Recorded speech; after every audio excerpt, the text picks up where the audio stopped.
নির্বাচনের কোনো সম্ভাবনা দেখছি না বিএনপি। বিএনপি এখন নির্বাচনের আকাশে কালো মেঘ দেখতে পাচ্ছে। জনগণ ঐক্যবদ্ধভাবে রাজনীতির মোড় ঘুরিয়ে দিচ্ছে যে না, নির্বাচন নির্বাচন যে কি নির্বাচন, ভোটাধিকার, এগুলো এগুলো খায় না জনগণ। মানুষ যাকে চায় তিনি ক্ষমতা আছে, কিসের ভোট? চারদিকে স্লোগান একটাই।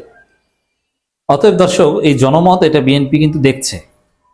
অন দি আদার হ্যান্ড, ভারতের অ্যাসাইনমেন্ট এবং বিএনপির এই যে অভুক্ত ক্ষুধা খেতে হবে, এইসব কারণে বিএনপি এখন পাগল প্রায়। এই সরকার অনির্বাচিত, এটা প্রত্যেকদিন স্মরণ করে দিতে চায় বিএনপি ডক্টর ইউনূসকে। মানে ডক্টর ইউনূস তাড়াতাড়ি চলে যান, আপনি অনির্বাচিত, আপনি চলে যান, এটাই অর্থ। আবার বিএনপি নেতা ইমরান সালেহ প্রিন্স বলেছেন, দেশে নির্বাচনের আকাশে কালো মেঘ দেখা যাচ্ছে, মানে এই ডিসেম্বর নির্বাচন হবে এটা বিএনপি বিশ্বাস করে না। কিন্তু মজার বিষয় হচ্ছে, এই কালো মেঘকে মানুষ সমর্থন করে। মানুষ বলছে এই কালো মেঘ যেন দীর্ঘস্থায়ী হয়, এই কালো মেঘ যেন 5 বছর থাকে, নির্বাচন যাতে না হয়। আবার কেউ বলছেন ঠিক আছে, কালো মেঘ কেটে যাক, কিন্তু কেটে যে নির্বাচন না, সেটা যেন হয় স্থানীয় নির্বাচন, জাতীয় নির্বাচন না। ডক্টর ইউনূসকে যেতে হয় এমন কোনো নির্বাচন নয়। দেশে নির্বাচনের আকাশে কালো মেঘ দেখা যাচ্ছে, এর অর্থ হচ্ছে বিএনপি বিশ্বাস করে যে নির্বাচনের কোনো সম্ভাবনা নেই। বিএনপির দৃঢ় বিশ্বাস ডিসেম্বর নির্বাচন হবে না। ডিসেম্বরে তো দূরের কথা, এই সামনের বছর জুনেও নির্বাচন হবে না, এটাও বিএনপি দৃঢ়ভাবে বিশ্বাস করে।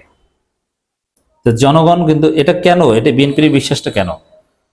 জনগণ এবং ডক্টর ইউনূস সরকারের কেউ কেউ মিলিয়ে এই ঘটনা ঘটিয়ে দিয়েছে। তবে সরকারের পক্ষ থেকে 5 বছরের যে ন্যারেটিভ সামনে আনা হচ্ছে এবং জনগণ সবাই স্লোগান তুলছে 5 বছর 5 বছর 5 বছর, এই জায়গা থেকে বিএনপি প্রচন্ড আতঙ্কে আছে। বিএনপির অনেক বৃদ্ধ অসুস্থ নেতা হার্ট অ্যাটাক করে মরতেও পারে হতাশায়। দেশে নির্বাচনের আকাশে কালো মেঘ দেখা যাচ্ছে উল্লেখ করে বিএনপি যুগ্ম মহাসচিব সৈয়দ ইমরান সালেহ প্রিন্স বলেছেন, অনির্বাচিত অন্তর্বর্তী সরকারের মেয়াদ দীর্ঘ থেকে দীর্ঘতর করতে বিভিন্ন মহল থেকে নানামুখী ষড়যন্ত্র চলছে। নির্বাচিত সরকারের এত অনীহা কেন জনগণ জানতে চায়। আচ্ছা, আমি বলছি কেন অনীহা। তার আগে অনির্বাচিত অন্তর্বর্তী সরকার মেয়াদ দীর্ঘ থেকে দীর্ঘ করতে ষড়যন্ত্র হচ্ছে, তাহলে নির্বাচিত হাসিনা সরকারে ভালো ছিল, তাই না? হাসিনা থাকলে ভুলেও 2029 সালের আগে বিএনপি নির্বাচনের কথা বলতো না। 2018 সালে রাতের ভোটে হাসিনা ক্ষমতা এসেছে। আপনি একটা এক্সাম্পল দেখান তো। 18 সালে হাসিনা সরকার গঠন করার পর 4.5 বছর যাবৎ বিএনপি একটা টু শব্দ করেছে, বরং বিএনপি পার্লামেন্টে অংশগ্রহণ করেছে, হাসিনার সাবঅর্ডিনেট হয়েছে, হাসিনার প্লট খেয়েছে। এখন এবার আসি এই ইমরান সালেহ প্রিন্সের জবাব। নির্বাচিত সরকার এত অনীহা কেন জনগণ জানতে চায়। জনগণ জানতে চায় না, আপনারা জানতে চান।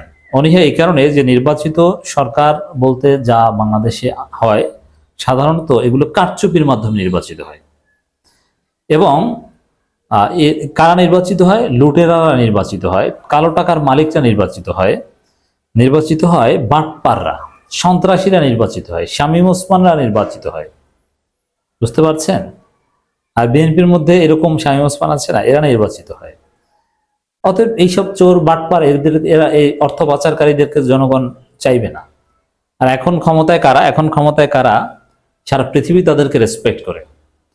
তারা 1 টাকা দুর্নীতি করে না, তারা নিজের ব্যাগ নিজে টানে। এখন যারা মন্ত্রী তারা মেট্রো রেলে চলাফেরা করে, পাবলিক বাসে চলাফেরা করে, আমেরিকার মতো, ইউরোপ, ইংল্যান্ডের মতো। আপনি মেট্রোতে চলাফেরা করতে দেখবেন ইংল্যান্ডের মন্ত্রীদের ওয়েস্টমিনিস্টারের আশেপাশে ইত্যাদিতে মেট্রোতে এরা যাতায়াত করে, অনেকে সাইকেল চালিয়ে যায়। এটা বাংলাদেশে অসম্ভব। তো দর্শক, কেন নির্বাচিত সরকারে অনীহা বুঝতে পারছেন? কারণ এর মাধ্যমে লুটপাটের একটা বৈধতা পায়। তবে হ্যাঁ, প্রকৃত অর্থে জনগণের মতামতের প্রতিফলন যাতে ঘটে, এই জন্য সংস্কারের মাধ্যমে আমরা নির্বাচিত সরকার চাই, নির্বাচন চাই। ইমরান সালেহ প্রিন্স বলেন, অন্তর্বর্তী সরকারের কতিপয় উপদেষ্টা নির্বাচনের আওয়াজ শুনলেই অস্থির হয়ে পড়েন। না, তারা অস্থির হয়ে পড়েন না, জনগণ নির্বাচনের আওয়াজ শুনলেই অস্থির হয়ে পড়েন, কান্নার রিয়াক্ট দেন জনগণ, সরকার নয়।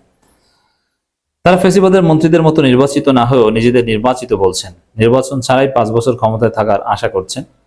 দেখেন, এখানে একটা বিষয়, বিএনপির লোকজন এই অ্যানালজিটা খুব সহজে টানে যে হাসিনাও তো এরকম বলতো না। হাসিনা কিন্তু এরকম বলতো না ভাই, হাসিনা বলতো নির্বাচন। এই সরকারের লোকজন নির্বাচনের মানে সংস্কারের পর নির্বাচনের কথা বলছে হয়তো, আর হাসিনা কিন্তু সময় মতো নির্বাচন, সাংবিধানিক ধারাবাহিকতা এগুলো বলতো। অতএব দুইজনের সুর এক না, আপনারা এই সরকারকে বিতর্কিত করতে পারবেন না। এরপরে আসেন, এই যে নির্বাচিত এই কথাটা বলে, হাসিনাও ভুয়া নির্বাচনের মাধ্যমে বলতো যে আমি নির্বাচিত, আর এই সরকারের লোকজনও বলে আমরা নির্বাচিত। এই দুইটাকে এক করে প্রচার চালাচ্ছে বিএনপি, কিন্তু দুইটাকে এক কখনোই না। কারণ কি, এই সরকার আসলে নির্বাচিত, জনগণ চায়, আর হাসিনা আসলে ভুয়াভাবে নির্বাচিত। আচ্ছা, এই সরকার আসলে নির্বাচিত কিনা এটা যাচাই করার জন্য আপনারা একটা গণভোট দেন, দেখেন যে জনগণ তাদেরকে চায় কিনা। তখন এই সাহস তো আপনাদের নাই। নির্বাচন ছাড়া আপনি বলেন ঠিক আছে, নির্বাচন ছাড়া যদি রাখতে আপত্তি হয় তাহলে নির্বাচন দিতে বলেন, গণভোট দিতে বলেন। নির্বাচন ডেডলাইন নিয়ে প্রধান উপদেষ্টা এক বক্তব্য 1 ঘন্টায় 4 বার সংশোধন করে গণমাধ্যমে পাঠানো হয়, এসব জনগণ হতাশা করেছে। সরকার প্রকৃত উদ্দেশ্য নিয়ে জনমনে সন্দেহের উদ্বেগ সৃষ্টি হচ্ছে। দেখেন, এখানে এই নির্বাচনের ডেডলাইন নিয়ে যে এডিট ডিসেম্বরে, এরপরে জুনে, তারপরে তো জনগণ নির্বাচনের বিরুদ্ধে আওয়াজ তুলছে যে আমরা মার্চ করবো ইউনূসকে রেখে দেওয়ার জন্য। আর এডিট না করলে তো খারাপ অবস্থা হতো। দেখেন, এই যে কথাগুলো বললো ইমরান সালে প্রিন্স, জনগণ কি বলছে, নির্বাচন আকাশে কালো মেঘ আরো 5 বছর থাকুক, আর 5 বছরে নির্বাচন চাই না, আবার কেউ বলছে আগামী 5 বছর পর নির্বাচন চাই। ডক্টর ইউনূস স্যারকে 5 বছর থাকার জন্য বলবো, কারণ বিশ্ব পরিমণ্ডলে বাংলাদেশ উঁচু করে দাঁড়ানোর জন্য। আপাতত নির্বাচন চাচ্ছি না, সংস্কার চাই, উন্নয়ন চাই, দেশের 5 বছর নির্বাচন নিয়ে চিন্তা করিয়েন না। আচ্ছা, এখন এটাও বিএনপির লোকজন বলে, এই হাসিনা ওই উন্নয়নের কথা বলে ভোট চুরি করতো। আচ্ছা, হাসিনা যে উন্নয়নের কথা বলতো ওটাকে আসলে উন্নয়ন? ওটা তো ভাওতাবাজি। আর ডক্টর ইউনূস যে উন্নয়নের কথা বলে এটা তো প্রকৃত উন্নয়ন। তা আপনার মিলান কিভাবে? এটা আপনাদের সমস্যা যে আপনার হাসিনার সাথে ডক্টর ইউনূসকে মেলাচ্ছেন, এটা আপনাদের ব্যর্থতা।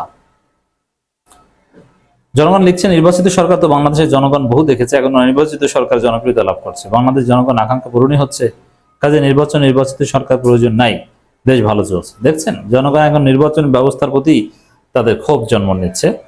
আপাতত 5 বছর কোনো নির্বাচন চাই না, নির্বাচিত হয় যোগ্য নেতা, আর যোগ্য নেতা পেয়ে গিয়েছে, এই জন্য নির্বাচন দরকার নেই। নির্বাচন দরকার কি, জনগণের প্রশ্ন। দর্শক, জনগণ এখন নির্বাচন চাচ্ছে না, জনগণ নির্বাচনের কথা শুনলে খেপে যায়, এর দায় বিএনপির। অতএব দর্শক, এই প্রচলিত নির্বাচন ব্যবস্থার প্রতি জনগণের প্রচন্ড অনাগ্রহ তৈরি হয়েছে।